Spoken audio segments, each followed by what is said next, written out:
and welcome to the KSSU Election Coverage 2012. I'm Derick Schultz. And I am Adam Hudak. Thank you for joining us. Tonight we'll be announcing the national, state, and local results throughout the evening. Our coverage will also include interviews with local candidates, guests from SMSU, and much more. To begin, let's take a look at the Democrat and Republican presidential candidates. We will begin with the incumbent candidate, President Barack Obama. President Obama was born on August 4th, 1961 in Honolulu, Hawaii. He studied at Columbia University, earning a degree in political science. After working in the business sector for 2 years, he moved to Chicago, Illinois, where he worked as a community organizer for low-income residents in 1988. In 1988, Obama entered Harvard Law School, where he was elected as the first African-American editor of the Harvard Law Review. He became an Illinois United States Senator in 2004 and was inaugurated as the first African-American president on January 20th, 2009. During his time as president, he signed his health care reform plan into law on March of 2010 and signed the Budget Control Act of 2011 in an effort to rein in government spending. He has also helped to repeal the military policy known as Don't Ask, Don't Tell. Most recently, the former leader of the terrorist group Al-Qaeda, Osama bin Laden, was killed in May 2011 during Operation Neptune Spear, which was ordered by President Obama. He has been married to his wife, Michelle, since 1992 and has 2 children, Sasha, age 11, and Malia, age 14. His vice president, Biden, was born on November 20th, 1942, in Scranton, Pennsylvania. He attended the University of Delaware, where he studied history and political science. He then attended Syracuse University Law School in 1965. Upon graduation, Biden moved to Wilmington, Delaware, to begin practicing at a law firm. In November of 1972, Biden won in an upset victory against Republican incumbent J. Caleb Boggs to become the 5th youngest U.S. Senator in the nation's history. Biden was sworn in as the 47th Vice President of the United States on January 20th, 2009. While Biden has mostly served in the role of behind-the-scenes advisor to the president, he has taken a particularly active role in formulating the Obama administration's policies on Iraq and Afghanistan. He was first married in 1966, but a week before Christmas in 1972, his wife and daughter were killed in a tragic car accident. His 2 sons survived, although they were severely injured. He remarried his current wife, Jill Jacobs, in 1977. Let's now take a look at the Republican candidates. Governor Romney was born on March 12, 1947 in Detroit, Michigan. He studied at Brigham Young University, earning a degree in English. He received his master's degree in business administration from Harvard Business School and received a law degree from Harvard Law in 1975. Romney then entered the management consulting industry and secured a position as a chief executive officer at Bain & Company in 1977. In 1984, he co-founded and led the spin-off company Bain Capital, a highly profitable private equity investment firm that became one of the largest of its kind in the nation. He organized the Salt Lake City Winter Olympics in 2002 and became governor of Massachusetts just a year later in 2003. During his time as governor, he oversaw the reduction of a $3 billion deficit. He also signed into law a health care reform program to provide nearly universal health care for all Massachusetts residents. He has been married to his wife Ann since 1969 and has 5 children: Craig, Ben, Josh, Matt, and Tag. His running mate, Congressman Paul Ryan, was born on January 29, 1970 in Janesville, Wisconsin. He attended Miami University in Ohio, where he studied economics and political science. Upon graduation, Ryan began working as a marketing consultant for a family-run branch of a Wisconsin construction company. A few years later afterwards, he entered politics for the first time, working for Senator Bob Caston as a legislative aide. At the age of 28, Ryan was elected to the United States House of Representatives and has served as a chair of the House Budget Committee. He married his wife Jana in the year 2000 and has 3 children, Liza, Charlie, and Sam. President Obama and Governor Romney are incredibly close as the first election results start pouring in. The southeastern states are showing they will go to Governor Romney, while the northeastern states look to go to President Obama. This is not a big surprise this early in an election that has been marked with neck-and-neck polls throughout. Once the swing states start to get more of the ballots counted, and a clearer picture of this election will begin to be painted. President Obama took to the website Reddit to encourage some last-minute voting. Reddit, which President Obama refers to as the front page of the internet, is a flourishing social news website that President Obama held an Ask Me Anything forum in August. President Obama encouraged people that if they have already voted to continue to encourage others to also go out and vote. Now, think of it as voting, said President Obama, a reference to Reddit's system of likes. The newly created thread garnered 400 votes in less than 25 minutes, with the vast majority expressing support for President Obama. So far, the popular vote seems to favor Governor Romney, with President Obama by 600,000 votes. The live election results from CNN reveals electoral votes that President Obama won 123 votes from Florida, Ohio, and New Hampshire. Governor Romney won 152 votes from Virginia and North Carolina. Overall, Governor Romney is leading popular vote by 50%. Due to voting rate of different races, Governor Romney is leading from the white community by 59%. Other than that, African American, Latino, and Asian communities are supporting President Obama with more than 70%. However, voting population for white is 73% compared to other race communities. It will play a big role for this election. Governor Romney has stolen Indiana, a state that President Obama has snagged in the previous presidential election. Governor Romney has also won his home state of Massachusetts, and President Obama has taken his home state of Illinois. President Obama and Governor Romney are locked in a tight race. Governor Romney went to Pennsylvania and Ohio, 2 battleground states, to do last-minute campaigning, which he says would help. In order to win, the candidates must win 270 electoral votes, and as of now, Governor Romney is in the lead with 138 electoral votes, while the President Obama follows with 109. President Obama and Governor Romney are incredibly close as the first election results start pouring in. The southeastern states are showing that they will go to Governor Romney, while the northeastern states look to go to President Obama. This is no big surprise this early in the election that has been marked with neck-and-neck polls throughout. Once the swing states start to get more of the ballots counted, a clearer picture of this election will begin to be painted.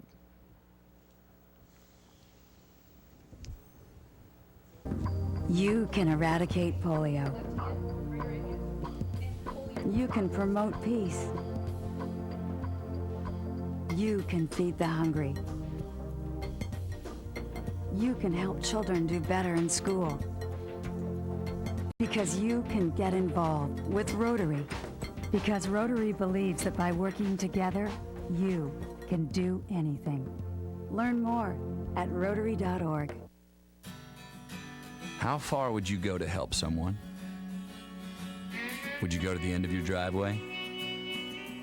Would you cross a street? Would you cross an ocean? Would you go if you could use your knowledge to teach someone? And in the process, maybe learn something yourself. Life is calling. How far will you go? Peace Corps. We all have a vision of that perfect smile, But when it comes to our smile, it's not something we can draw or wait to miraculously appear. We need an orthodontist, dental specialists with 2 to 3 years of specialized education beyond dental school. Your child might be the next Picasso, so trust that brilliant smile to the right hands. Seeing an orthodontist no later than age 7 can help achieve a healthy, beautiful smile. For more information, visit braces.org. There are moments when you think about what defines you. Mine was the moment when the doctor said autism. As a parent, you're expected to have all the answers. But when your child has autism, there are very few answers to be had. Can you tell me what I'm doing is what I'm supposed to be doing? Because I don't know. That's why thousands across the country have come together online to give researchers the insight that only families can provide. Join the Ian Project. We all have questions. Together, we'll find the answers.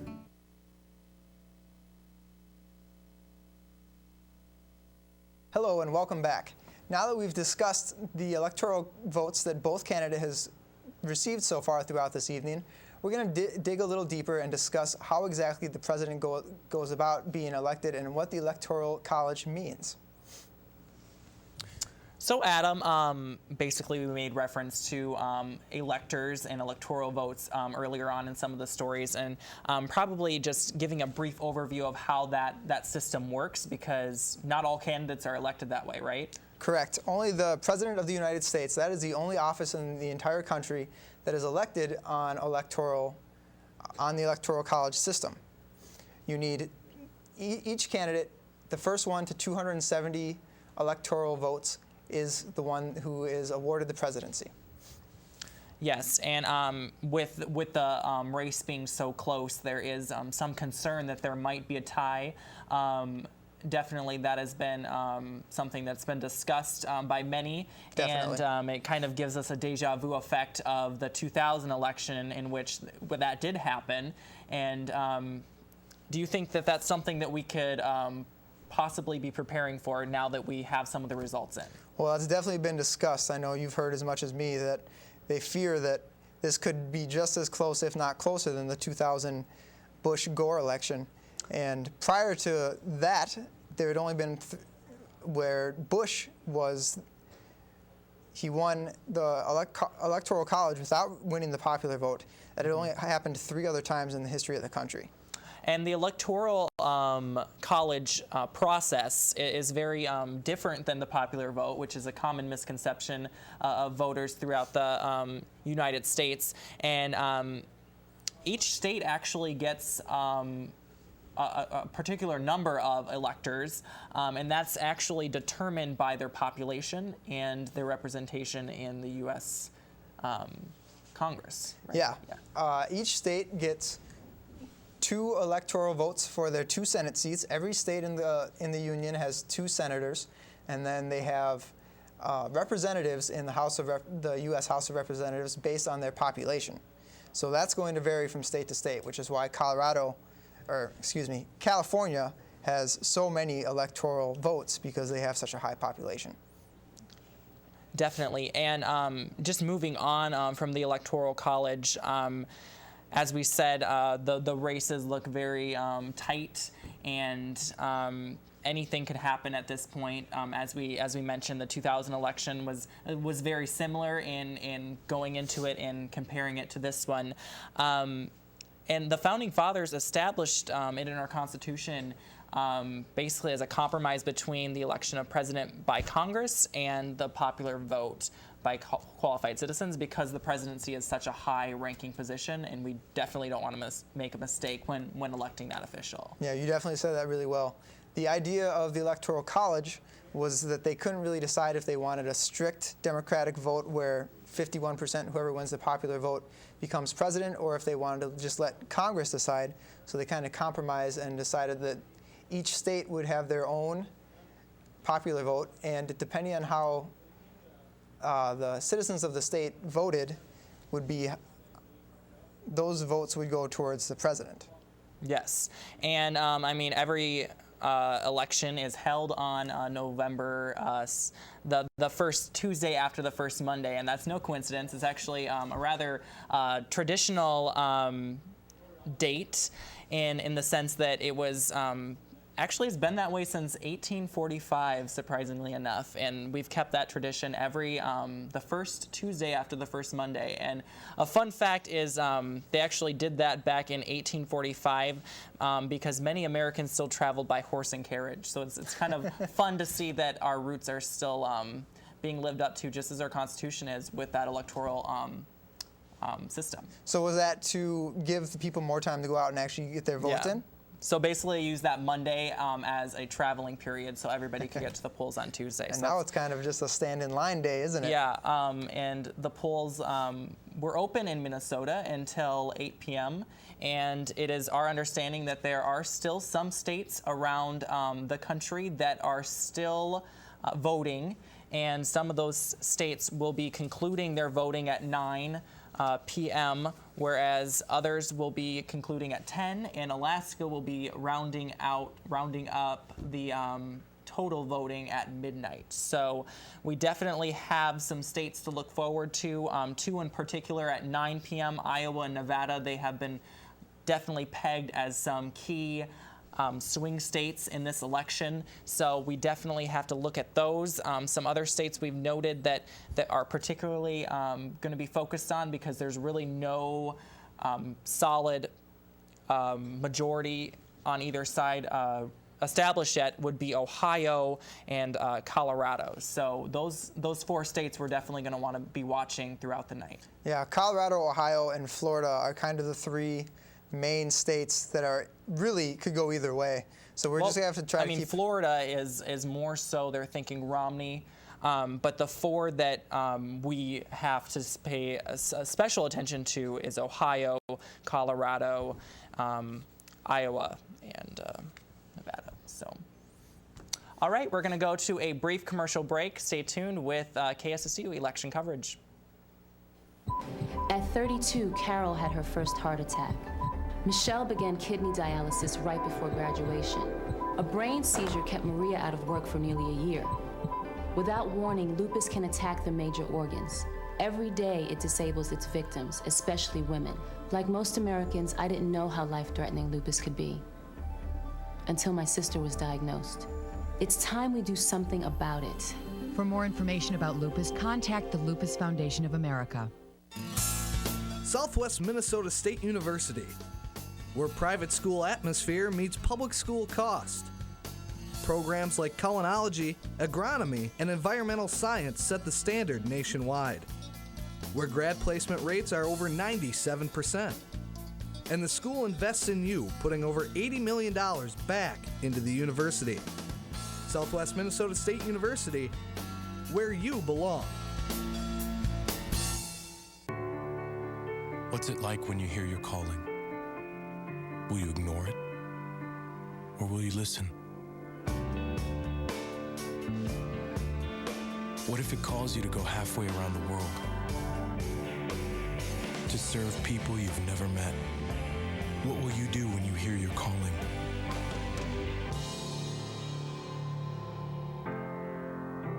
Peace Corps, life is calling. How far will you go? 80. 30. 50. Every mile brings us closer. 64. Every mile in a city near you. 75. Help us find a cure for diabetes. 100. Join the Tour de Cure. 60. Register to ride. 36. Or sponsor a rider.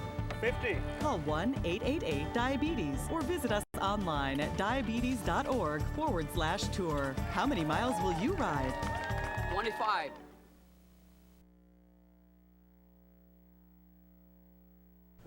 And welcome back. We are now joined with our correspondent Liz Nix at the Lyon County Marshall Courthouse, where Liz is going to kind of give us an update on the atmosphere of the local elections. Liz, are you there?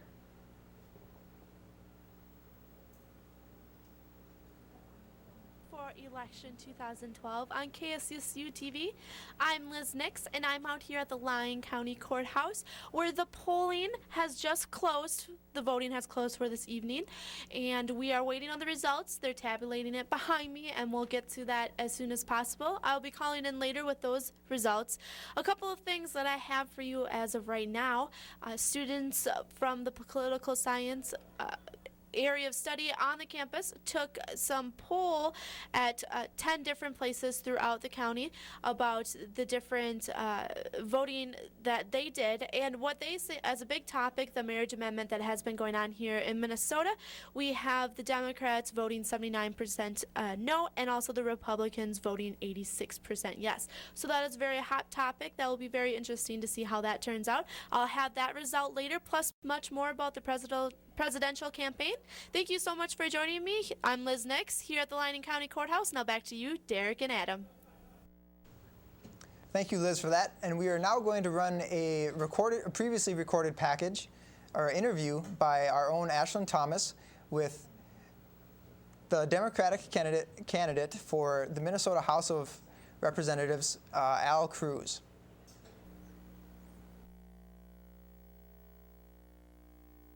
Hello, I am joined here with Cruz, Minnesota House of Representative for District 16A. We are really excited to be able to interview Cruz here at KSSU.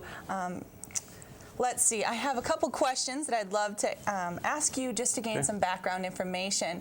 You are a resident of Marshall, Minnesota. Yes, my wife and I live just 3 miles south of town.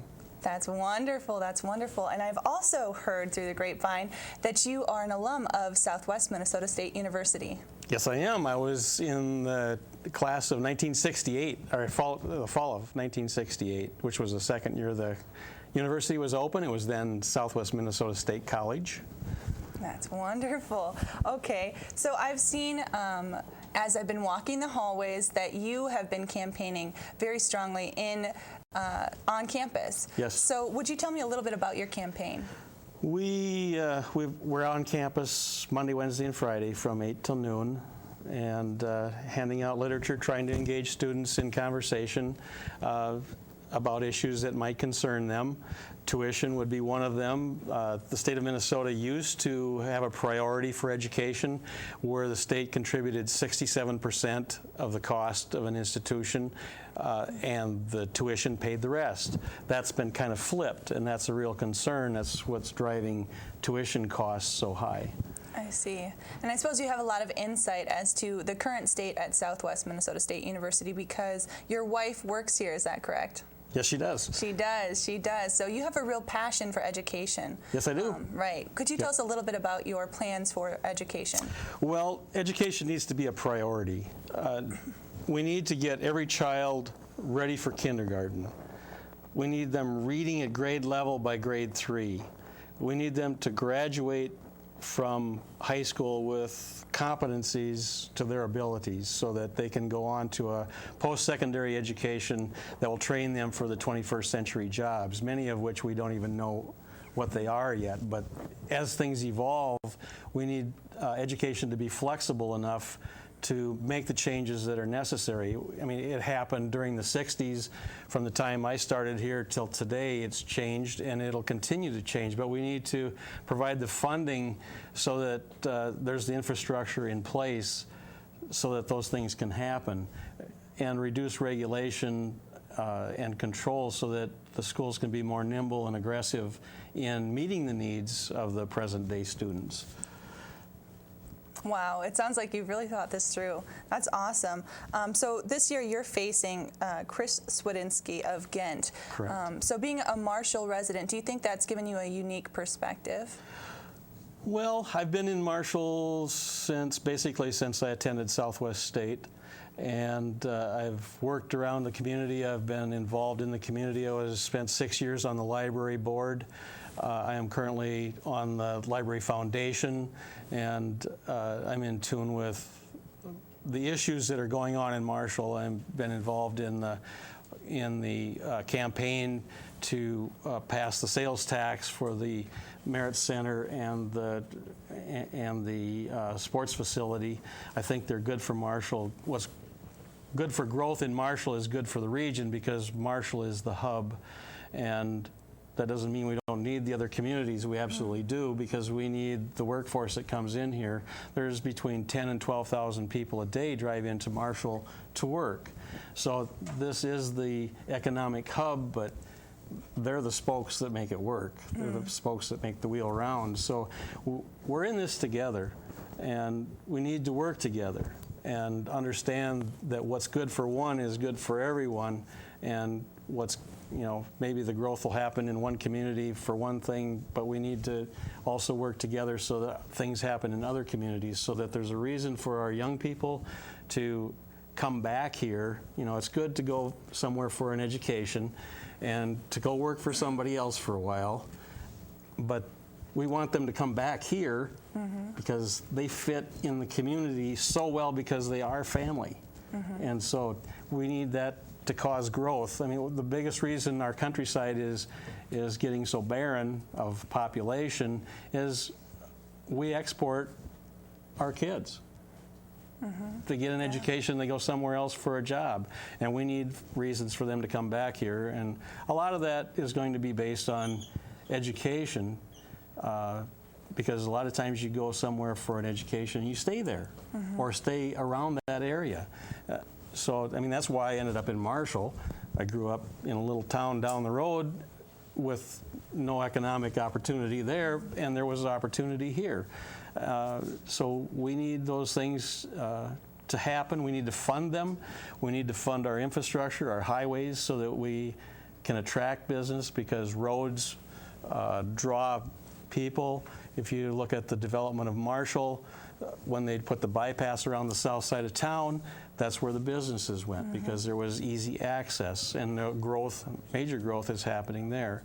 So contributing to infrastructure improves growth and opportunity for more jobs. Research done at the university and things like ARI here at the university create opportunities for value-added jobs related to agriculture, which is very important because ag is so important to this area of the state. Yeah. So. Yes, I agree. Marshall is growing. It certainly is. Could you tell us a little bit about the redistricting that just happened? We used to be in 21A, and now we're in 16A. Right. Every 10 years, because of the census, we redistrict. And this year, we added Lacaparle County and Yellow Medicine County, a little slice of Redwood County. And it skewed the district from a strongly Republican district to a slightly Republican district. So it gives us an opportunity to be competitive in the race. And I'm feeling very optimistic that wonderful. Redistricting was good. Okay, so you feel like it's a real help to your campaign this year. It's been a very positive, yes. Wonderful. All right, well, I know that you've run before. This is actually your third campaign. Correct. Can you tell us, how are you campaigning differently this time than you have in the past? Well, we've been knocking on more doors. We walked in 20 parades. Wow. That's a lot of walking. And yes, there are days going out knocking on doors that I get home at night and my feet are very sore. Yeah. But it's been fun to go out and talk to the people. There's about 1 in 5 are home when you knock on the door.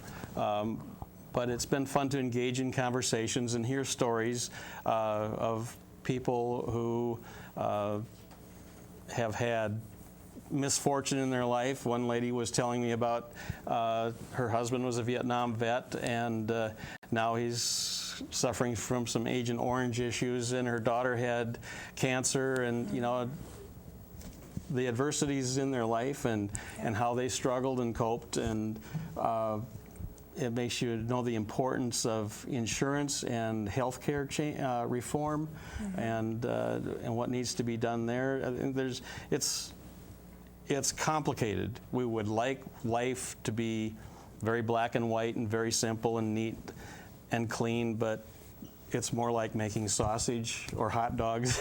And so you need to deal with the complexities of the issues and the fact that life is a little bit messy. That's right. Yeah, I think that's wonderful to voice that. Would you just give us a brief wrap-up of the top points that you would like to hit on that you think are so important to your campaign this year? Well, education is number one. We need to fund education. We need to fund our infrastructure. We need money to build our roads. They're falling apart around us. MnDOT has 80% or less of the money needed just to preserve our highways, and so their focus has been on preservation, and you don't improve things when you just try to preserve.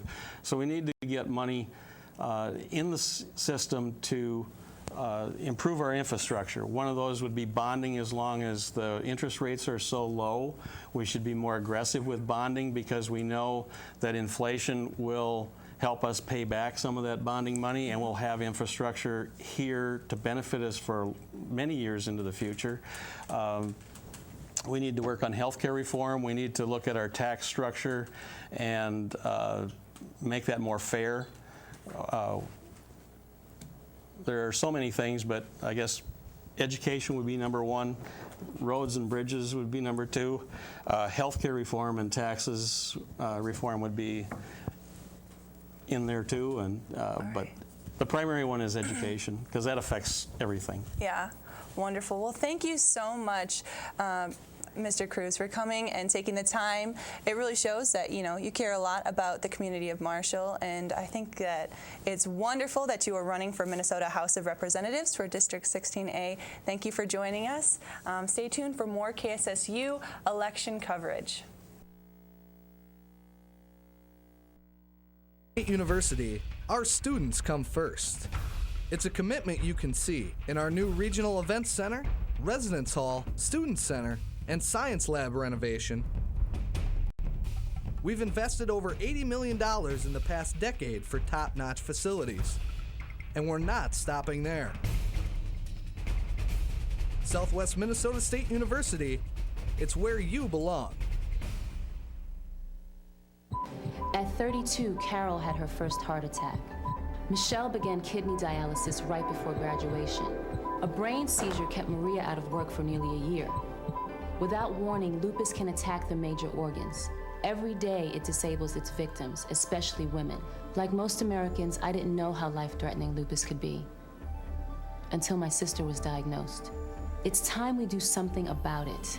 For more information about lupus, contact the Lupus Foundation of America. You can eradicate polio. You can promote peace. You can feed the hungry. You can help children do better in school. Because you can get involved with Rotary. Because Rotary believes that by working together, you can do anything. Learn more at Rotary.org. Southwest Minnesota State University, where private school atmosphere meets public school cost. Programs like culinology, agronomy, and environmental science set the standard nationwide. Where grad placement rates are over 97%. And the school invests in you, putting over $80 million back into the university. Southwest Minnesota State University, where you belong.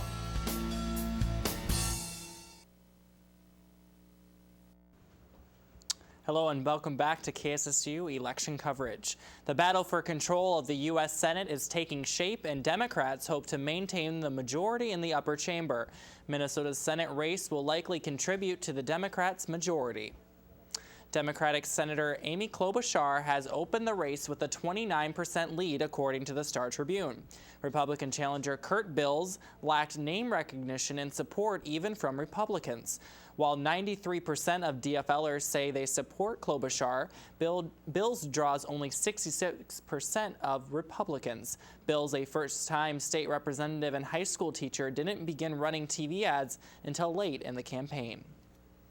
Klobuchar became the first woman elected to the Senate in Minnesota's history in 2006 and will likely be re-elected to her second term.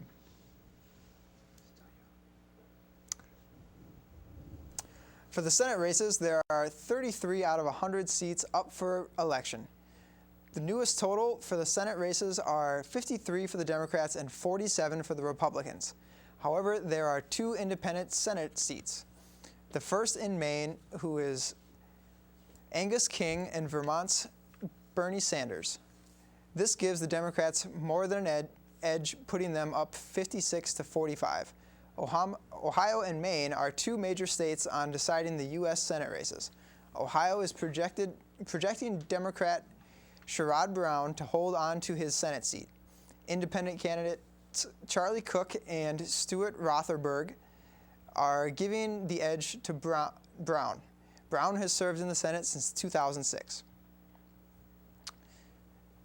And former Maine Governor Angus King, an independent, is the winner of his state's open Senate seat. Even though no vote totals have been reported, the AP has called the race for King. Now that King is the holder of the state's seat, questions will arise whether he chooses to be on the Democratic side or not. Earlier in the Senate race, he had not picked a party to side with. The Democrats never fully embraced their nominee Cynthia Dill, but instead were banking on King siding with them. After roughly $1 billion in outside spending from both Republicans and Democrats, the struggle for control of the Senate is finally flushing itself out. According to the Washington Post, Senator Scott Brown is the underdog against Democrat Elizabeth Warren in Massachusetts, one of the costliest races this election. The two candidates agreed to no outside money, but super PACs and other independent groups spent nearly $68 million on their campaign. Currently, Democrat Elizabeth Warren is projected by CNN to carry the state of Massachusetts to unseat Republican Senator Scott Brown.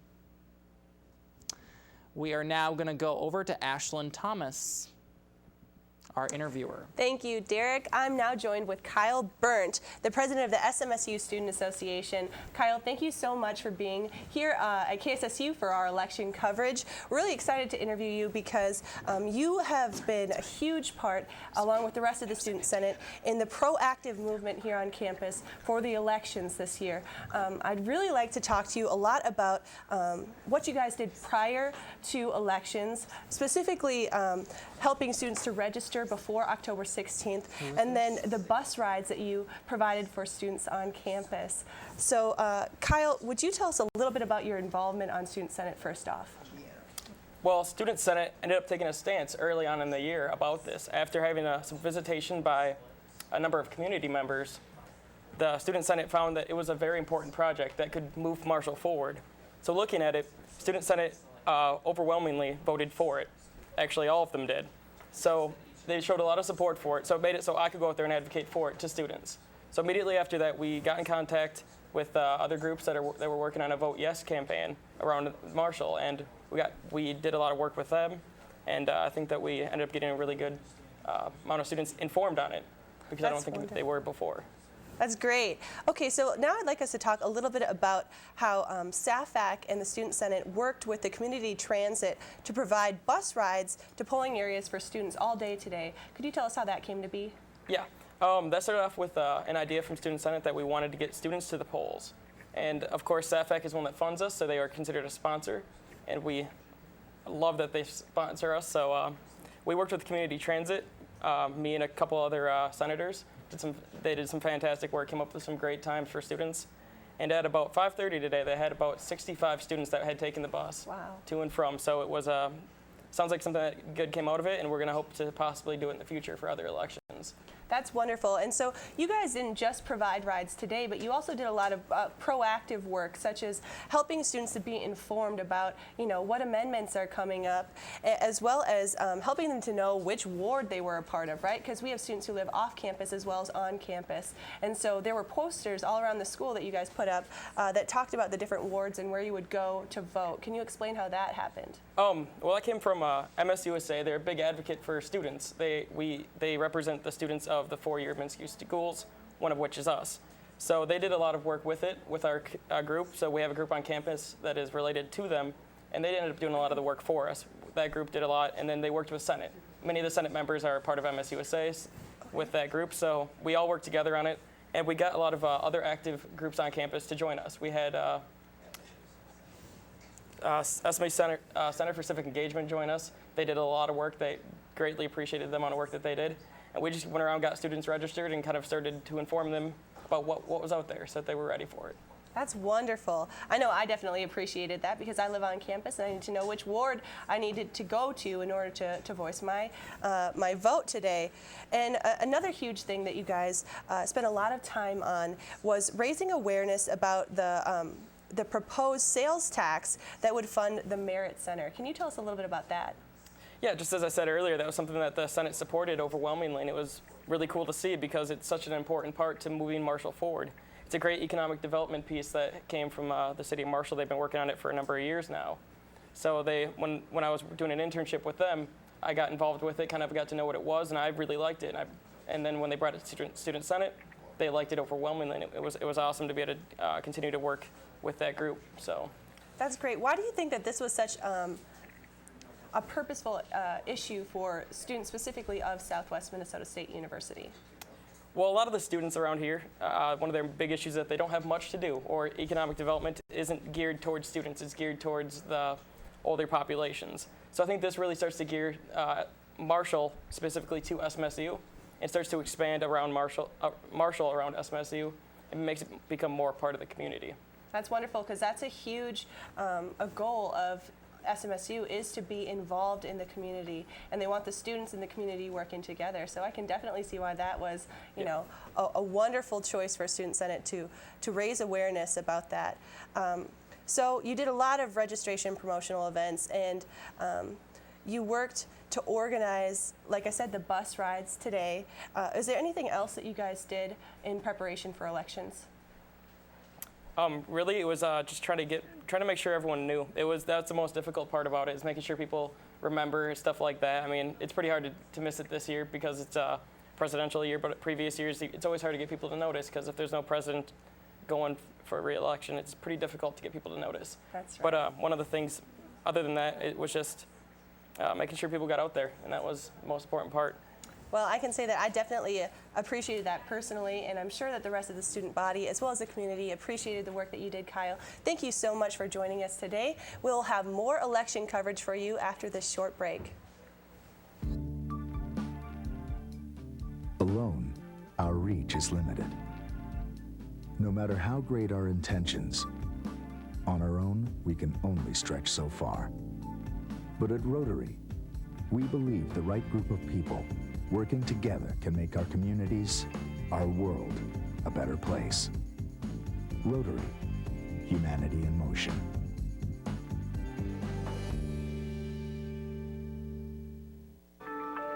Will I always be working weekends just to stay out of debt? Is a great college for our kids?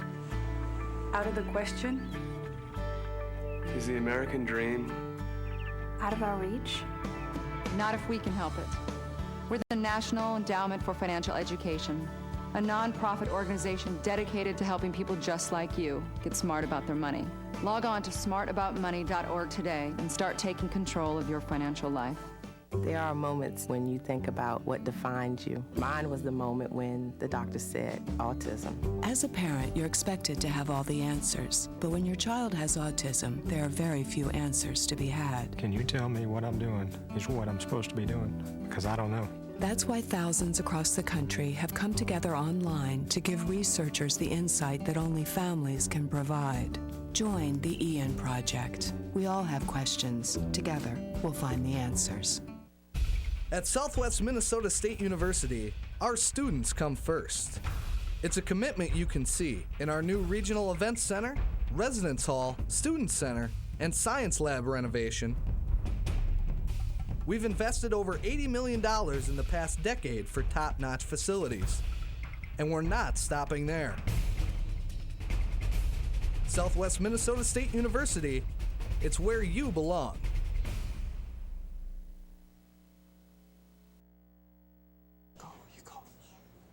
Hello and welcome back. Vote results update for the 9 p.m. The Democrats have 71 and the Republicans have 112 controlled. On the U.S. House, Republicans have supported many Oklahoma, Texas, Kentucky, and Virginia.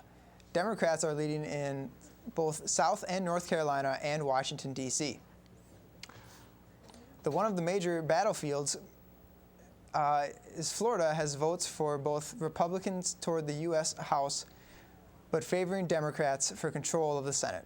Overall, Republicans won the majority of the U.S. House vote by more than 15% difference. Key races for the U.S. House in Minnesota started to count in the ballots. As these percent of Minnesota District 6 votes are counted, Michelle Bachmann for Republicans is leading by 5% over Jim Graves from the Democrats. There are 2,000 actual vote differences between these two candidates. Public approval of Congress hit all-time lows over the past year, according to a Gallup poll.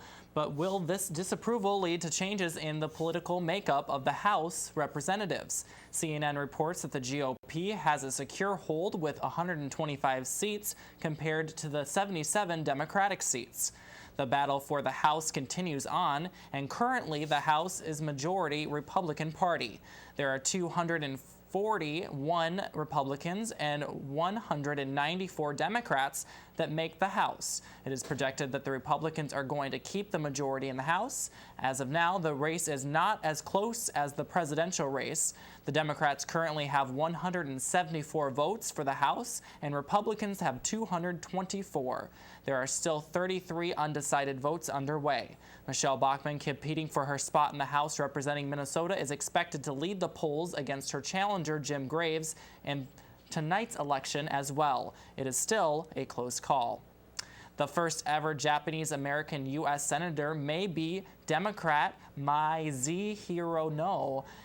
Hirono is projected to win the Senate seat for Hawaii, and if successful, she will be the first Japanese immigrant elected to the U.S. Senate. Hirono is currently serving her third term in the United States House of Representatives. Regardless of who wins the Senate seat for Hawaii, it will be Hawaii's first female senator. The race is between Mazie Hirono and Linda Lingle. In the 2012 House race, all 435 seats are open for election. 218 are needed for majority. Right now, the Republicans are retaining control over the majority of the seats. There are currently 81 seats in play right now. There are 31 seats leaning towards the Republicans, while 25 seats are leaning towards Democrats. There are also 25 seats that are a toss-up. Ratings are based on different factors such as previous elections and political landscape in each state. With this election being as close as it has been, questions have been dancing around the possibility of an electoral split. What would happen if there's a tie? In this event of a tie, the votes would be sent to the Supreme Court. The last time there was a tie in the Electoral College was in 2000 for the race between Governor Gore and former President George Bush. It will be the fifth time in the history of a split if it happens during this presidential race. The prediction, according to the recent national polls, is that Governor Romney would win the popular general vote and President Obama would take the popular electoral vote, and the race is really still too close to call, and it is a toss-up. We're going to be joined again with another pre-taped interview with Ashlinn Thommes. She performed an interview with the Minnesota Democratic Senator Ted Suss. Is running for State Senate for District 16. Ted, so wonderful to have you here with us. Well, it's wonderful to have the opportunity to talk to you and the viewers of the television station. Yes, KSSU really appreciates you coming down for the interview. To start us off, I'd like to talk to you a little bit about your experience in education and the education system, because I know that that has been a real passion of yours. Yeah. Well, I've been involved in education since I was elected to the legislature in 1974, and I was appointed by then Speaker of the House, Martin Sabo, to be a member of the House Education Committee. Since then, I've had a variety of education jobs. I worked as the Executive Director of the State Board of Education for 5 years. I was Assistant Superintendent at the state schools for the deaf and blind for 5 years back in the 1980s.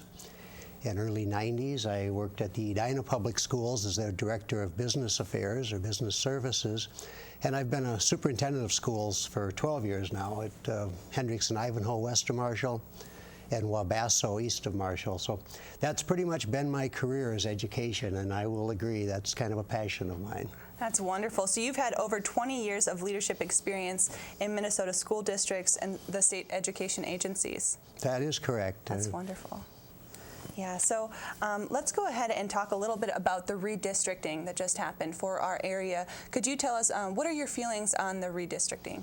Well, they created an interesting district. The district is bounded on the north and east side by the Minnesota River, from where the Minnesota River comes out of South Dakota or Big Stone Lake, and it continues down just to the southeast of New Ulm. So it's about 175 miles long and relatively narrow. The east boundary of the district is only 18 miles from north to south, and the western boundary is about 40 miles from north to south. So it's kind of a long, skinny district along the Minnesota River. I like the district because I love the Minnesota River. I think it's one of the geological treasures of our state. And as far as the political makeup of the district, the Lackaparle County area in Madison-Dawson is good for us Democrats who are running. The southern part of the district down around New Ulm and Brown County tends to be a bit more Republican, so it's a relatively balanced district. It leans slightly Republican, but I think the Supreme Court panel that created the districts did a pretty good job of creating a district that's it's not unified around a single metropolitan area, but it is unified as an agricultural district, and then, like I say, it's bordered by the river, so it has a nice continuity to it. Okay, wonderful. So has the redistricting changed the way you've been campaigning at all? Well, of course, this is the first time I've run for the Senate and the first time I've run in this district, so there wasn't really a pattern that I had established. But the nature of the district being long and narrow, I pretty much focus on, I go north one day, south the next, in order to cover the entire district. The district, there is no one media market that you can focus on. There is no one newspaper that covers the whole area. So you have to run a series of small, somewhat disconnected campaigns in order to cover the whole district. Okay. All right. So we heard that you're very passionate about education. I know that another huge proponent of your campaign has been tax reform. Can you tell us a little bit about your plan for tax reform? Well, the biggest concern that I have is really twofold. Right now, we don't have a revenue system that generates the funds that the state needs to operate all of its basic programs. You may have heard of something called the school shift, where the legislature, in order to balance the budget for this current two-year budget period, basically sent an IOU to the school districts for about $2.5 billion. Wow. And that has to be paid back at some point in the future. And so we need to increase revenues to the state. The other issue is, where does the money originate? The State Department of Revenue publishes a study each year called the Tax Incidence Study, kind of an arcane name. One of the data sets in that tax incidence study tells us where the money comes from. And if you divide the population in groups of 10, 10%, 10%, 10% from lowest income to highest income, the middle class pays about 11.5% of its total income in state and local taxes, where the people at the very top, the top 1%, pay about 8.5% of their total income in taxes. So I've been campaigning on the need for tax reform that's based on fairness, and part of it is, it's not a tax the rich scheme, but we do need to make sure that every income group in the state is paying its fair share. And that is one of the places where we can find the additional revenue to help balance the budget. Okay.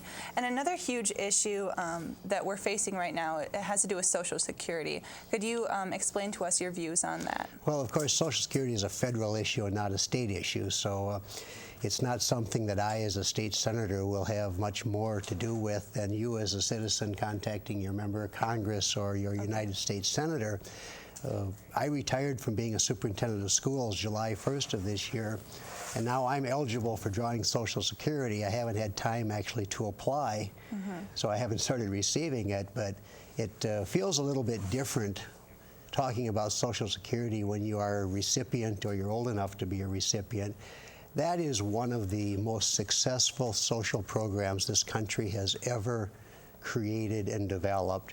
You know, poverty used to be a way of life for virtually all retired Americans, and now the retired portion of the American population is definitely middle income. They do well, largely in part to Social Security. So whatever the Congress does with Social Security, it's, in my mind, absolutely essential that they preserve the basic tenets of the program, and that is when folks retire, they have an income on which they can draw for the rest of their life.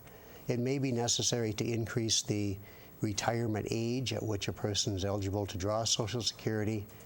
I think also there are several aspects of a person's income that are exempt from paying Social Security tax, and I think they might need to take a look at that. But fortunately or unfortunately, depending on how you look at it, it's a federal issue, so I won't have a great deal of impact on it. Okay, wonderful. Well, now I'd like to touch a little bit on how you think we can improve the state of the economy here locally. Southwest Minnesota? Yes.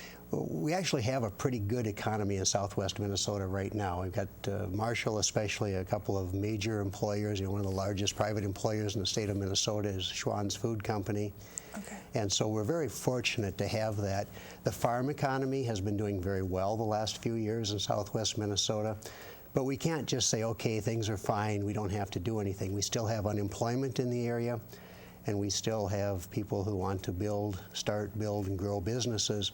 Probably the single most important thing that we need to do for a strong economic development package for Southwest Minnesota is to upgrade our transportation infrastructure. Highway 23 needs to be a 4-lane. It really needs to be a 4-lane both all the way to I-90 to the south and to the Wilmer area to the north. That will do a tremendous amount of good for the local economic development picture.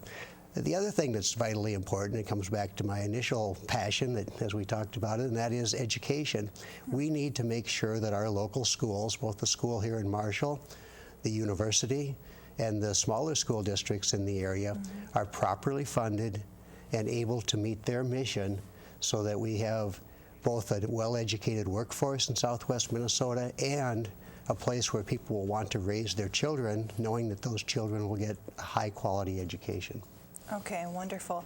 And then just quickly, this is no surprise to you, but the same-sex marriage amendment has been causing a lot of controversy around this area and all areas, right? Could you tell us a little bit about your feelings on that issue? Well, on both of the constitutional amendments, and this kind of goes back to my philosophy of government and philosophy of how we ought to do things. The purpose of the Constitution is to give us a framework for government, to establish the powers of the executive, the judicial, and the legislative branch, and to provide and guarantee rights to citizens. The Constitution is not the vehicle for passing specific public policy laws. That process is delineated in the Constitution. A bill has to pass the House, it has to pass the Senate, and it has to be signed by the governor to become law. That's how public policy is supposed to be made. Using the constitutional amendment process to make law violates the very principles of our state constitution, and I would say our U.S. Constitution. So I'm absolutely opposed both to the voter ID constitutional amendment and the same-sex marriage constitutional amendment, because it's a misuse of the process. It's a misuse of the procedure. We ought not be putting into our Constitution a restriction on rights, and that's what both of these constitutional amendments do. That's the purview of state law, and that's the process that the Constitution gives us, and we ought to follow that. Thank you so much, Ted, for coming down here to KSSU and just giving us an overview of your campaign and some of your passions and what you focus on and how you would represent us in State Senate for District 16. It's been a delight to have you here. Well, thank you very much for taking the time to talk about the election. Thank you for covering the election, and good luck with your future TV shows. Well, thank you so much.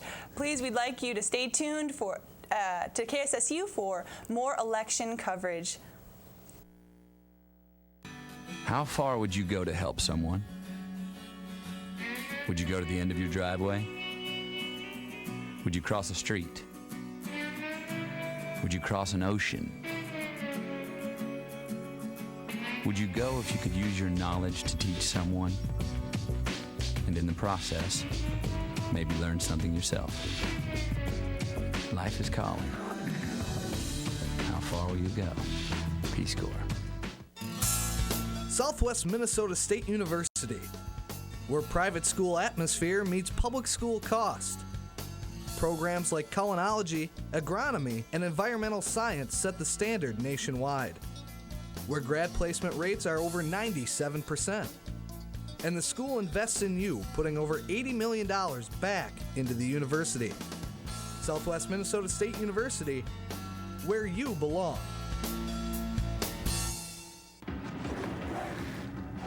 Hey, Barrett! Look, Timmy's in trouble again.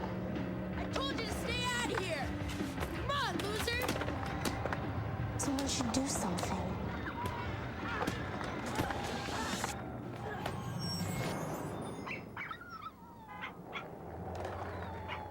Boy, you never see that happen.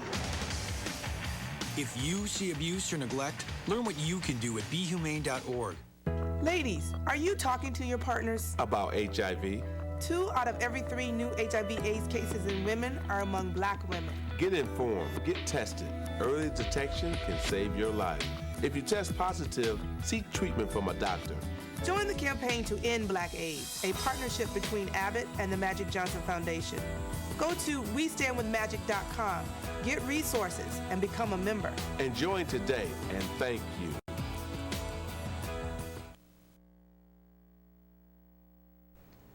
Hello and welcome back to KSSU election coverage.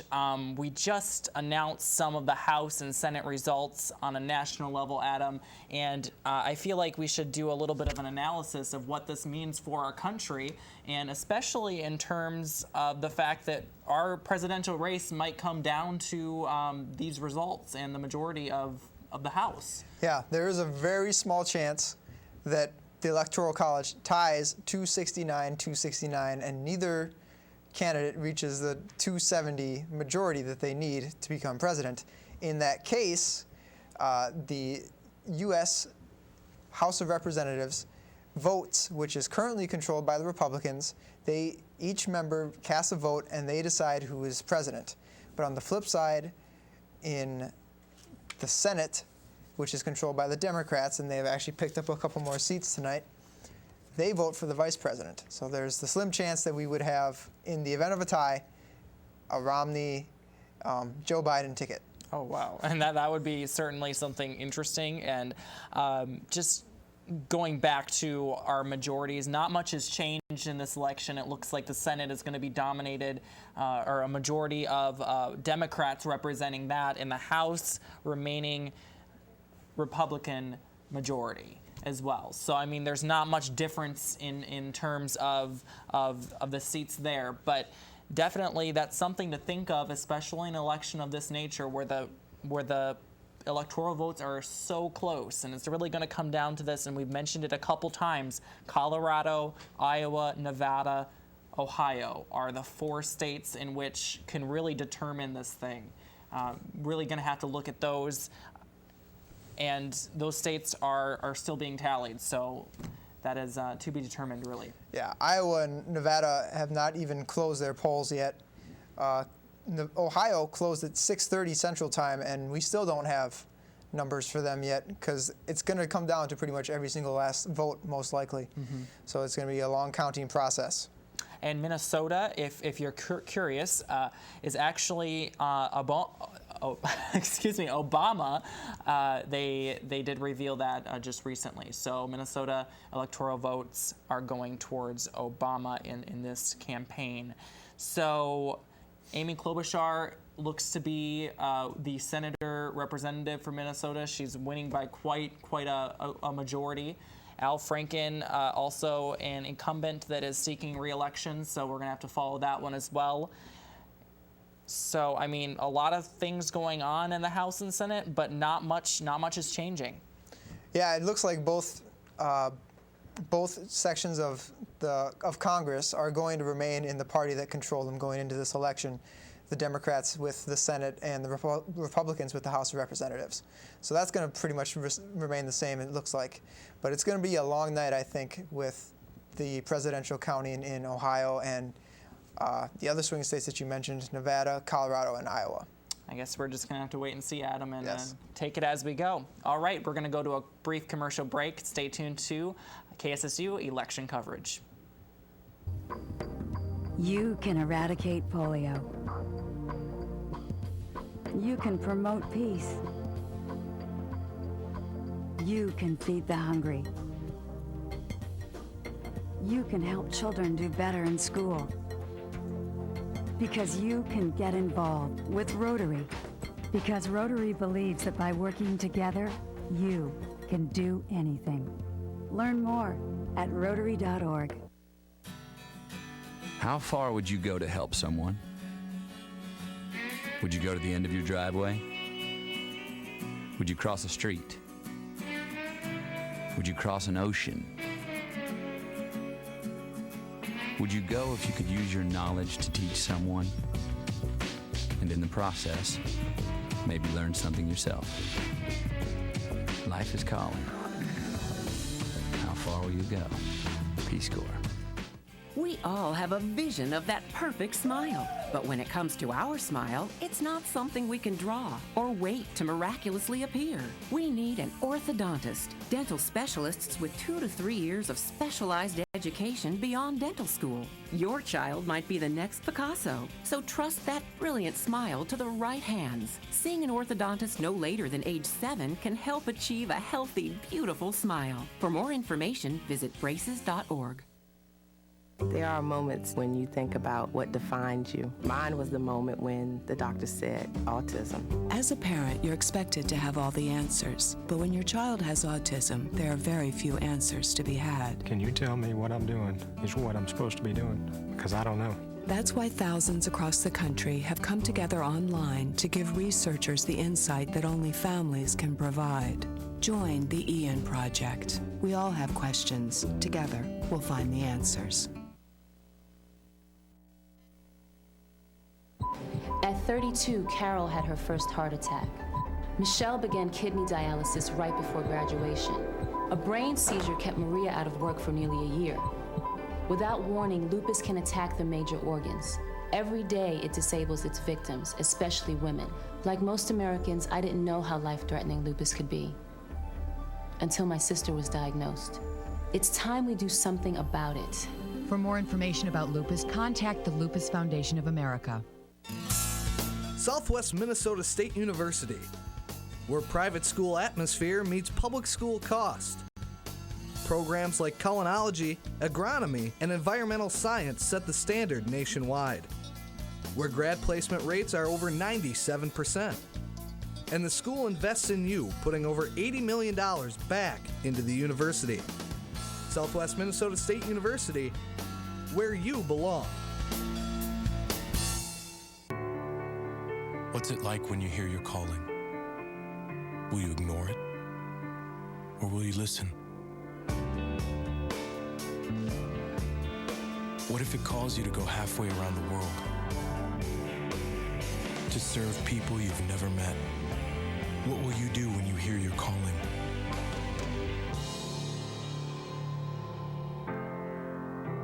Peace Corps, life is calling. How far will you go? Hello and welcome back to KSSU's 2012 election coverage. Before the polls even had a chance to close, Romney has revealed to reporters that he is preparing for a win.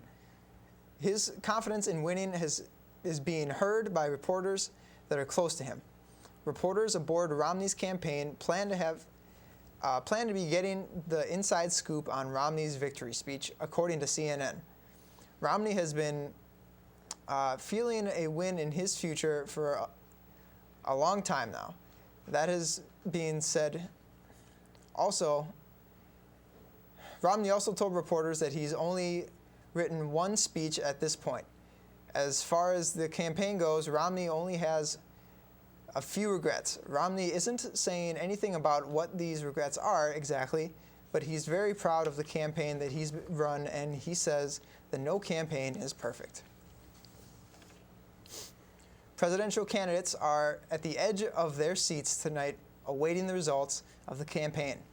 This is one election that you do not want to miss. President Obama is sitting close by friends and family tonight as the poll booths are continuing to count the ballots, according to CNN. Obama says that no matter the results of this race, he will never run for office again. His supporters are definitely standing by his side, as the outcome of this is yet to be determined. Thus far, with Romney is ahead in the electoral votes and is continuing to progress as time gets closer to the poll booths being closed for the night. Last-minute votes are still being counted, and the candidates are potentially awaiting the results that follow.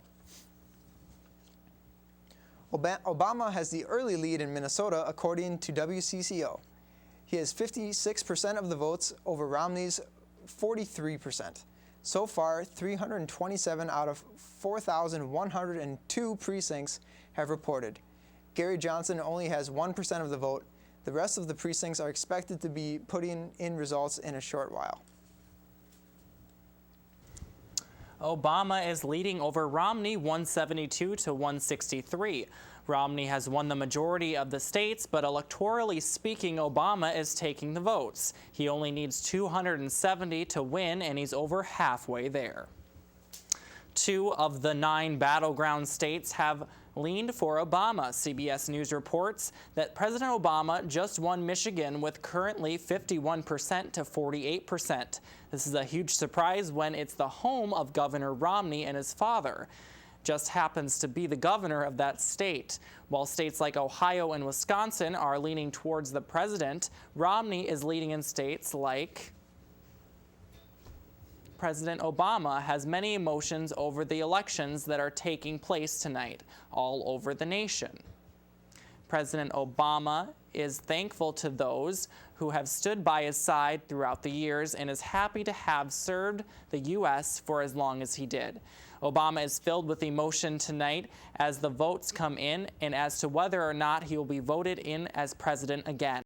Obama thanked the people that put so much into his campaign over the last few years and who have supported him throughout all of his chaos within the last few months and weeks even. Obama is proud to have been able to run for president these last few years. All right, we're going to go to a brief commercial break. Stay tuned for KSSU's election coverage. Alone, our reach is limited. No matter how great our intentions, on our own, we can only stretch so far. But at Rotary, we believe the right group of people working together can make our communities, our world, a better place. Rotary, humanity in motion.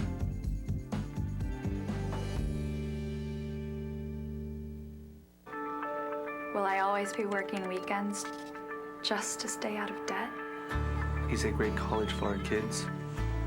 Out of the question? Is the American dream Out of our reach? Not if we can help it. We're the National Endowment for Financial Education, a non-profit organization dedicated to helping people just like you get smart about their money. Log on to smartaboutmoney.org today and start taking control of your financial life. There are moments when you think about what defines you. Mine was the moment when the doctor said autism. As a parent, you're expected to have all the answers. But when your child has autism, there are very few answers to be had. Can you tell me what I'm doing is what I'm supposed to be doing? Because I don't know. That's why thousands across the country have come together online to give researchers the insight that only families can provide. Join the Ian Project. We all have questions. Together, we'll find the answers. At Southwest Minnesota State University, our students come first. It's a commitment you can see in our new Regional Events Center, Residence Hall, Student Center, and Science Lab renovation. We've invested over $80 million in the past decade for top-notch facilities. And we're not stopping there. Southwest Minnesota State University, it's where you belong.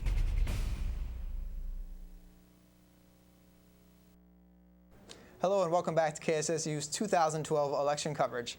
As many of you know, here in Minnesota there are 2 amendments that are on the ballot to go into the Constitution, the state Constitution, and those are the Marriage Amendment and the Voter ID Amendment. 2 very, very controversial issues, Adam, that have been weighing heavily on Minnesotans' minds for the past year, almost, even more than a year. Yeah, they've been hot topic issues all over the country even. Definitely, and I mean the voter ID is more so a legal controversy, whereas the marriage amendment is more on the emotional, personal issue side of the spectrum. Well, the marriage amendment gets down to a civil rights issue too to some people, so that it's definitely a very heated topic, and both sides that feel very strongly about it. I'm sure everyone has seen signs and commercials and everything. Both sides are definitely pulling hard in both of the different amendments as this election concluded. And one thing to note with the marriage amendment was, one side was more so saying they're fighting for their civil rights, and the other were trying to fight for their said religious rights. So it was really interesting seeing people really discuss this over the course of the last few months. But also it was very I thought unfortunate that it was kind of a divisive issue, and the fact that a lot of churches took stances, a lot of people took stances, and it became somewhat of a divisive issue.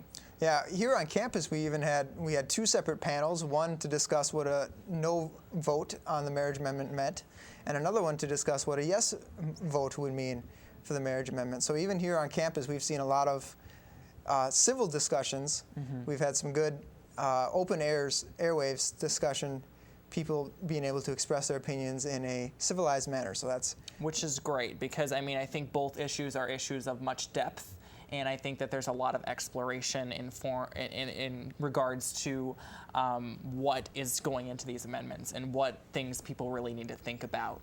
One thing to really note as well, in comparison to the presidential election, both of these amendments, when looking at the polls prior, were neck and neck for pretty much the last month. So these amendments could be very, very close bouts as well as the presidential election. So we have a lot of very close calls, I think, coming up. So I think a lot of Minnesotans voters and U.S. voters alike that are voting in the presidential election realize that, and I think the turnout rate, therefore, was much higher for this election. The urgency. We'll make sure to get those numbers to you viewers as soon as we get them in ourselves. But I think you said it great.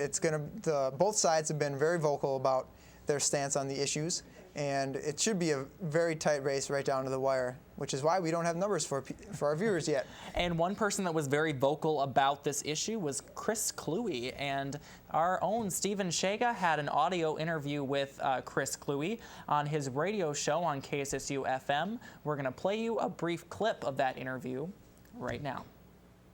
Lately, in particular, you've been extremely vocal in your support of marriage equality. My question is, why is that, and what really resonates with you about this issue? Well, for me, it's an issue of basic human rights. I was brought up to believe that you should treat other people the way you want to be treated, and it kind of bugs me the fact that right now there's a significant portion of American citizens who pay their taxes, who serve in our military, that aren't being allowed to claim the same legal benefits under federal law that everyone else is in. So for me, that's discrimination, plain and simple. And I was asked to get involved with the Minnesotan Marriage Amendment Act by Minnesotans for Equality. They wanted to know if I would help them defeat it. And I said, yeah, this seems like the right thing to do, because right now in Minnesota, they're trying to make marriage permanently illegal between same-sex couples by codifying it as only between a man and woman in the state constitution. And, I really see that as kind of an in run around the law, because you're trying to go to the Constitution so that no future generations can ever, change it. And to me, that's not how our political process works, as well as being discriminatory against same-sex couples. So what would you say to people if you had, say, 30 seconds to really get them to change their viewpoint on this? What would be the one main message that you would really want to drive home with them? I would say to them that, would you be happy with other people taking away your right to marry? It's really that simple. Gay marriage does not affect you in any way, shape, or form. The only way it'll affect your children is if your children turn out to be gay and then can't get married. So, it really does boil down to treat other people the way you want to be treated. And right now, that's simply not happening with the opposition to same-sex marriage. Thank you, Stephen Shaga, for that interview. We will be right back with more 2012 presidential election coverage. How far would you go to help someone? Would you go to the end of your driveway? Would you cross a street? Would you cross an ocean? Would you go if you could use your knowledge to teach someone? And in the process, maybe learn something yourself. Life is calling. How far will you go? Peace Corps. Southwest Minnesota State University, where private school atmosphere meets public school cost. Programs like culinology, agronomy, and environmental science set the standard nationwide, where grad placement rates are over 97%. And the school invests in you, putting over $80 million back into the university. Southwest Minnesota State University, where you belong.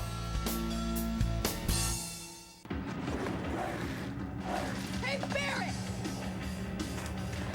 Look, Timmy's in trouble again. I told you to stay out of here! Come on, loser! Someone should do something.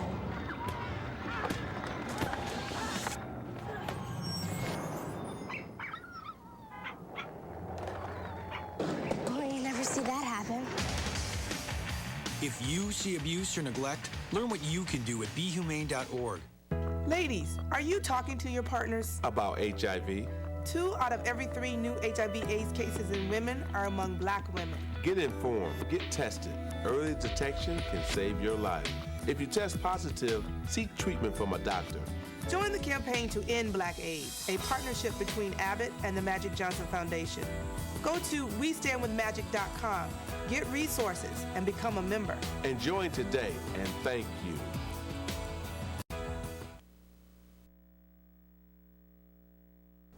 Hello and welcome back to KSSU's 2012 election coverage. I'm now joined with Professor Hillary Rasmussen, Assistant Professor of the Speech Communication.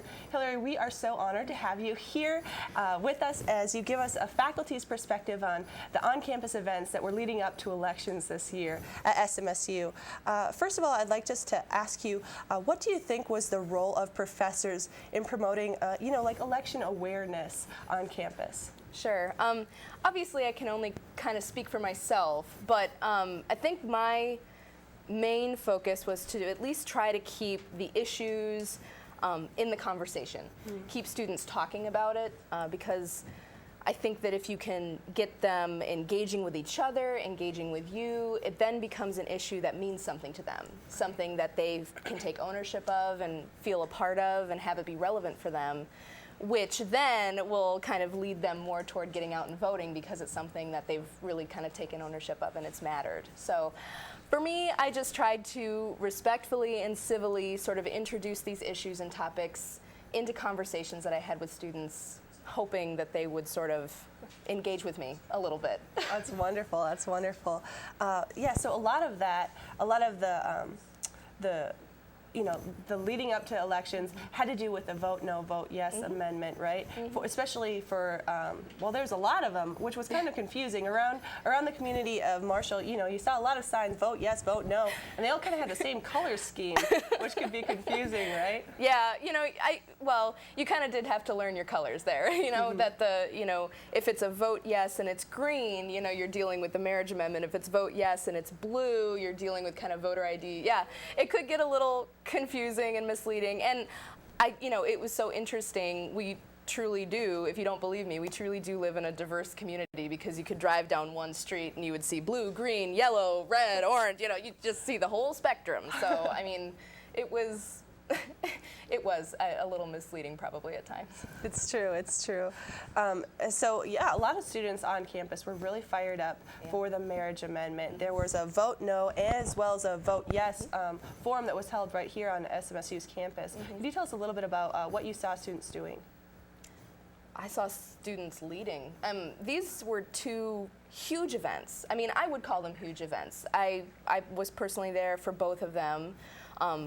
300 plus people in the no event, and over 100 people over at in the yes. And I mean, so when you're talking about that kind of attendance, you're dealing with an event that needs to be organized, it needs to be planned, executed well, and both of these events were being put on by students, which I think is incredible. I just showed up and did what they told me to do. You know, I was not in charge in those events. And so I think for me, watching these events happen, seeing how many moving parts there really is to an event that large, going and getting out recruiting speakers, going and assembling a panel of diverse and meaningful perspectives, and then being able to execute that on the night, that's just huge. And so, I mean, I think the impression that was made on me is that our students they're leading. They're getting involved, and some of us are just kind of following along, you know, and kind of getting swept up in the wave. But I was so impressed with our student leadership in this campaign. I would have to agree that I think students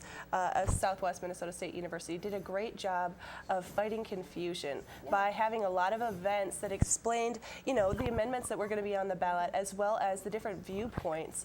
And I think that it was wonderful to see students had open minds. They were wanting to learn about their country and to be informed voters. We saw that a lot this year. And in a lot of different kind of forums. I mean, obviously we had the events that were put on in the no, in the yes, but also there were several instances where I saw students sitting at tables in the BA link, just handing out information and being there to answer questions. I mean, they were everywhere and answering people's questions in different ways, which I think is valuable. That's great. Yeah, there were students who had tables to help inform, you know, like where should you go to vote if you're a student on campus, which can be very confusing, right? Very confusing. I think it's always a little problematic when, you know, you have students who are living on campus who need to go off campus to cast their vote. It's just complicated. Some of these students don't have vehicles of their own. Some of these students are dealing with logistical problems like, you know, having to go to class.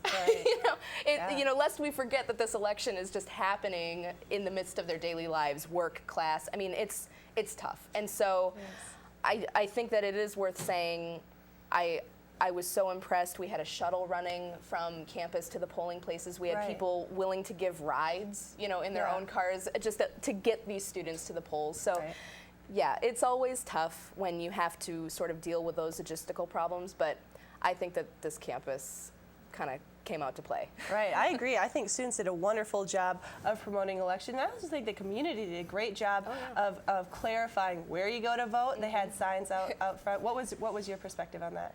Oh, really good. Actually, I voted in the election 2 years ago, but I had forgotten where I voted. So in that time, you know, I had managed to forget, and you know, there were signs, like you said, kind of delineating where the wards were, and then telling you if you fall in this ward, here's where you go, and then showing you a map. So I mean, it kind of connected all the dots for you, and I think that was extremely helpful, and I can say it was helpful for me. Thank you so much, Hillary. Okay, we're going to go to a quick break, and then we'll come back with more from Professor Hillary Rasmussen as we discuss the topics about the community and campus in regards to the election in 2012. You can eradicate polio. You can promote peace. You can feed the hungry. You can help children do better in school. Because you can get involved with Rotary. Because Rotary believes that by working together, you can do anything. Learn more at Rotary.org. How far would you go to help someone? Would you go to the end of your driveway? Would you cross a street? Would you cross an ocean? Would you go if you could use your knowledge to teach someone? And in the process, maybe learn something yourself. Life is calling. How far will you go? Peace Corps. We all have a vision of that perfect smile. But when it comes to our smile, it's not something we can draw or wait to miraculously appear. We need an orthodontist, dental specialists with 2 to 3 years of specialized education beyond dental school. Your child might be the next Picasso, so trust that brilliant smile to the right hands. Seeing an orthodontist no later than age 7 can help achieve a healthy, beautiful smile. For more information, visit braces.org. There are moments when you think about what defines you. Mine was the moment when the doctor said autism. As a parent, you're expected to have all the answers. But when your child has autism, there are very few answers to be had. Can you tell me what I'm doing is what I'm supposed to be doing? Because I don't know. That's why thousands across the country have come together online to give researchers the insight that only families can provide. Join the Ian Project. We all have questions. Together, we'll find the answers. Hello and welcome back. Thank you for joining KSSU as we cover the 2012 elections. I'm joined here with Professor Hillary Rasmussen, Assistant Professor of Speech Communication. Pardon me. Hillary, let's continue to talk about what you've seen on campus in the weeks leading up to election. Specifically, I'd like to discuss the face-to-face campaigning of local candidates that was done here on campus. Yeah, I think SMSU was privileged in the fact that we had several candidates coming to speak with us. I know for myself, just with the scheduling of how my classes worked and where I was walking through campus, I talked with Sus and Cruz a lot. That just so happened to be where their table was situated. They were here a lot of days, and always saying good morning to them on my way to morning class, and you know, eventually kind of developed this sort of rapport where, you know, in the passing we would talk about the issues. And I just kind of thought that them just being here, relaxed, you know, just available, I thought made it a lot easier to discuss the issues. It didn't feel like a contrived debate. It didn't feel like this kind of where you had to be defensive or nervous or you know, discerning about it. You could just talk to people and figure out what they were about. And so for me, them being here, being able to talk face to face really made a difference, to be honest. I agree. It really truly does make a difference. You'd want to get your information from the horse's mouth, and this was, I think, the easiest and most kind of interactive way to do it. What did you notice in the way that students reacted to the candidates being on campus? You know, in one of the mornings where I was sitting there, you know, rapping with Sus, one student did drop by, and he was kind of looking at the pamphlets, and you know, Sus kind of engaged him, and I think it was sort of novel for the students. Obviously, you know, I can only speak from my own perspective, but from what I saw, I kind of saw students sort of like edging close, and what's this about, and what's going on, and so I think it was sort of a novel thing to actually get to talk to the candidates that were running. So, I mean, I can assume that perhaps it was a positive thing for them. At least I saw some positive things. Right, and a lot of the students, especially the freshmen, this is their first year voting in an election. What did you hear students talking about in the hallways? Yeah, actually, I did. I was one of the people calling to remind students, hey, did you vote? And getting students being like, oh, yeah, I forgot to do that. And maybe I'll go do that. And, you know, having students say, yeah, I'd love to vote. I don't know how, and trying to explain the process, and they're kind of, I mean, it's just sort of this kind of wide-eyed thing. It's like, I've never done this before. This is kind of weird. It's kind of crazy. And I think, I don't know, it was interesting to have those conversations with students, because you kind of, in some of the students anyway, you saw it dawn on them how important it is, how big it is. And now they're a part of it. And so, I don't know, it was really interesting to see them join the discourse. I agree, and I think that, you know, that naivety of the students really played into the last-minute fact-checking that a lot of students were doing, right? I was right in there with them. You know, you try to get your material, your source material from, you know, kind of a cornucopia of sources, I suppose, and you do your best. But ultimately, in an election season like this one, where it was heated, it was contentious, I mean, the fact of the matter is you're going to gravitate toward people who don't anger you, people who don't upset you. And so at the end of the day, you kind of have to go back and remind yourself, I need to go and make sure that I'm getting all the information, not just the information I agree with. And and so, yeah, I did a lot of searching online, factcheck.org, and along with other, you know, news articles or periodicals, trying to at least accumulate as wide a variety of facts as I could to try and discern where the real kind of truth and the real evidence was. It's important. I agree. I think that it was awesome to see students stepping up this year in elections. I can say as a fellow student that I definitely saw a lot of the students being sure to engage in conversation prior to elections, talking about the different issues that were important to them. And I think that discussion was really vital to the clarity that was had by students on campus. The events really helped.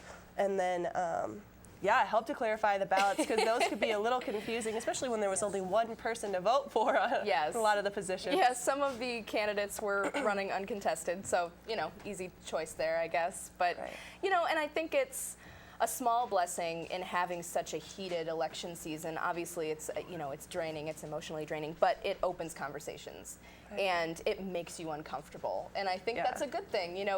Allowing yourself to experience that discomfort, I think, is how you grow. And those moments, I think, are the most important. I agree with you so much, Hillary. Thank you for joining us here at KSSU. It was great to have a faculty perspective on just the election events that were leading up to this year's November 6th, where students got out there and voted, and the rest of the community joined them voting at the different wards. So thank you for coming, Hillary. Thank you very much. We have more KSSU election coverage in store for you. At 32, Carol had her first heart attack. Michelle began kidney dialysis right before graduation. A brain seizure kept Maria out of work for nearly a year. Without warning, lupus can attack the major organs. Every day, it disables its victims, especially women. Like most Americans, I didn't know how life-threatening lupus could be until my sister was diagnosed. It's time we do something about it. For more information about lupus, contact the Lupus Foundation of America. Southwest Minnesota State University, where private school atmosphere meets public school cost. Programs like culinology, agronomy, and environmental science set the standard nationwide, where grad placement rates are over 97%. And the school invests in you, putting over $80 million back into the university. Southwest Minnesota State University, where you belong. What's it like when you hear your calling? Will you ignore it? Or will you listen? What if it calls you to go halfway around the world? To serve people you've never met? What will you do when you hear your calling?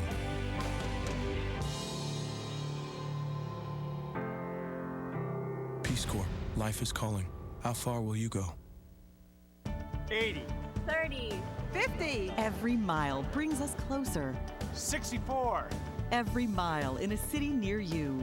75. Help us find a cure for diabetes. 100. Join the Tour de Cure.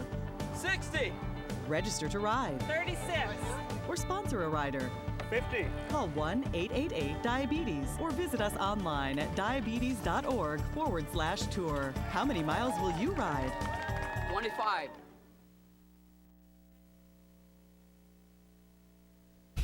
At Southwest Minnesota State University, our students come first. It's a commitment you can see in our new Regional Events Center, Residence Hall, Student Center, and Science Lab renovation. We've invested over $80 million in the past decade for top-notch facilities. And we're not stopping there. Southwest Minnesota State University, it's where you belong. At 32, Carol had her first heart attack. Michelle began kidney dialysis right before graduation. A brain seizure kept Maria out of work for nearly a year. Without warning, lupus can attack the major organs. Every day, it disables its victims, especially women. Like most Americans, I didn't know how life-threatening lupus could be until my sister was diagnosed. It's time we do something about it. For more information about lupus, contact the Lupus Foundation of America. You can eradicate polio. You can promote peace. You can feed the hungry. You can help children do better in school. Because you can get involved with Rotary. Because Rotary believes that by working together, you can do anything. Learn more at Rotary.org. Southwest Minnesota State University, where private school atmosphere meets public school cost. Programs like culinology, agronomy, and environmental science set the standard nationwide, where grad placement rates are over 97%. And the school invests in you, putting over $80 million back into the university. Southwest Minnesota State University, where you belong.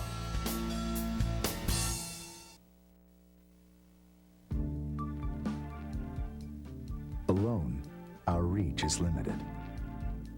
No matter how great our intentions, on our own, we can only stretch so far. But at Rotary, we believe the right group of people working together can make our communities, our world, a better place. Rotary, humanity in motion.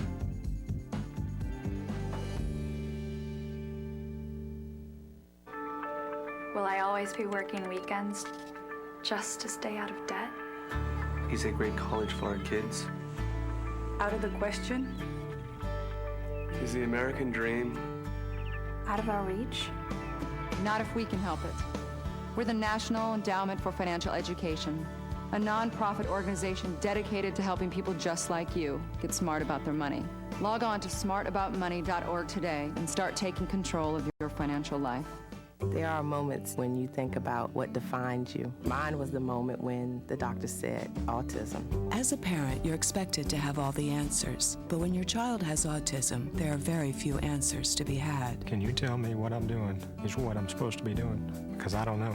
That's why thousands across the country have come together online to give researchers the insight that only families can provide. Join the Ian Project. We all have questions. Together, we'll find the answers. Hello and welcome back to KSSU's 2012 election coverage. We're now going to go over some local results with you.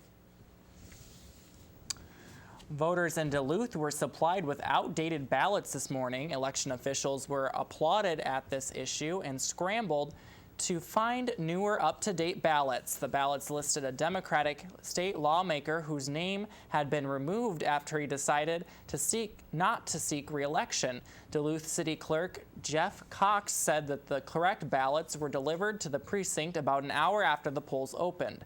Cox said he's not sure how the error occurred, but believes it's the only precinct to receive bad ballots. Voters who got the bad ballot could write in Simonson's name. The results from the Minnesota House District 16A are neck and neck. KMSP reports that Democrat Al Cruz is in the lead with 51%, coming off 2% points to the incumbent Republican candidate Chris Wazinski with 49%. On the Senate District 16 side, DFL candidate Ted Suss comes in the lead with 57%, while incumbent Republican candidate Gary Dames falls down with 43%. Results will be developing throughout the night. Colin Peterson has the lead over Lee Byberg. He is ahead with 62% of the votes, and Byberg only has 34% of the votes at this time. The independent candidate, Adam Sneely, currently only has 4% of the votes. And the presidential race is not alone in being a very close one. Both the marriage amendment and the voter ID law are near neck and neck here in Minnesota, with both leaning towards the no side. They're quite close, with very few of the votes being counted. The country is watching Minnesota to see what the outcome of these decisions will be, especially with the marriage amendment, where Minnesota has a chance to break from the current trend of limiting marriage to be between one man and one woman. All right, we are now joined with our on-the-scene correspondent, Liz Nix, at the courthouse. Liz, how are things looking down there for local results? You know, it's looking very good. Thank you very much, Derick. We're getting the ballots in, we're getting them totaled up, and we're getting results for you guys. And so far, I have about 16 precincts out of 26 in Lyon County that have reported in. And just a couple of the top runnings is so far Mitt Romney for presidential campaign is taking the top with 1,248 votes. Later, Barack Obama is behind him with 767 votes. For the state Senate, Amy Klobuchar is winning with 1,241 votes, and Kurt Bills is second with 710 votes. Another top thing that we're really talking about in the state of Minnesota is the marriage amendment. Right now, the vote yes is in the lead with 1,502 votes, and vote no is second with 570. And for the voter ID ballot issue, it is literally neck and neck. It's 1,028 votes apiece even. So that is going to be a very close race here at the end of the night. And that's all I have for you now. I should be getting some more votes coming in here in just a little bit, so make sure you stay tuned. All right, thank you so much, Liz. We're going to go to a quick commercial break. Stay tuned for KSSU's election coverage. How far would you go to help someone? Would you go to the end of your driveway? Would you cross a street? Would you cross an ocean? Would you go if you could use your knowledge to teach someone? And in the process, maybe learn something yourself. Life is calling. How far will you go? Peace Corps. Southwest Minnesota State University, where private school atmosphere meets public school cost. Programs like culinology, agronomy, and environmental science set the standard nationwide, where grad placement rates are over 97%. And the school invests in you, putting over $80 million back into the university. Southwest Minnesota State University, where you belong.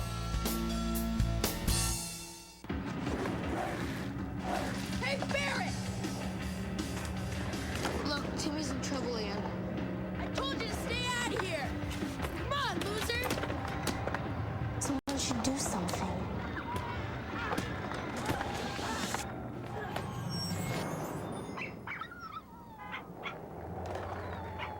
Boy, you never see that happen. If you see abuse or neglect, learn what you can do at BeHumane.org. Ladies, are you talking to your partners? About HIV? 2 out of every 3 new HIV/AIDS cases in women are among Black women. Get informed, get tested. Early detection can save your life. If you test positive, seek treatment from a doctor. Join the campaign to end Black AIDS, a partnership between Abbott and the Magic Johnson Foundation. Go to WeStandWithMagic.com, get resources, and become a member. And join today, and thank you. And welcome back to KSSU's coverage of the 2012 election. And Adam, we've had an interesting night. We thought it was going to be a really close race, but Obama last minute seemed to secure a few key states that pulled him to the victory point. One in particular being, and we said this from the get-go, Ohio was really the state that kind of put the final nail in the coffin for Romney. Yeah, Ohio has been called by several major news organizations of going in favor of Obama, which puts him over that 270 simple majority for the Electoral College. So that means he is going to be reelected. So there will be no ties or any fiascos of that sort, which is nice for all of us that are kind of sick of all the politics and we just want to move on to the issues. So that's good to hear that it was resolved. The marriage amendment and the voter ID are still neck and neck. We don't really have any for sure results on that. And as you can see by the map, there are the states that Obama claimed, Romney claimed as well. Some surprises in there and some that were not so surprising. Yeah, we see that Florida, Virginia, Colorado, and Nevada, along with Hawaii and Alaska, have still not been decided yet. Florida could go on for a while, most likely. Virginia, I think it's probably safe to assume that we'll be going to Obama. Colorado went to Obama in 2008, so that could be the same. And Nevada was probably leaning towards Obama as well. So I think it's safe to say that the election is going to go for Obama for another 4 years. All right, well, with the president decided, we are going to wrap things up here. We thank you so much for joining us this evening for our coverage of the 2012 election. Tune in for our regular News Center broadcasts, which are aired Tuesday through Thursday right here on KSSU. And thank you to everyone who worked so hard on this production for us tonight. I know we put in a lot of work. So have a good night. Thank you for joining us here.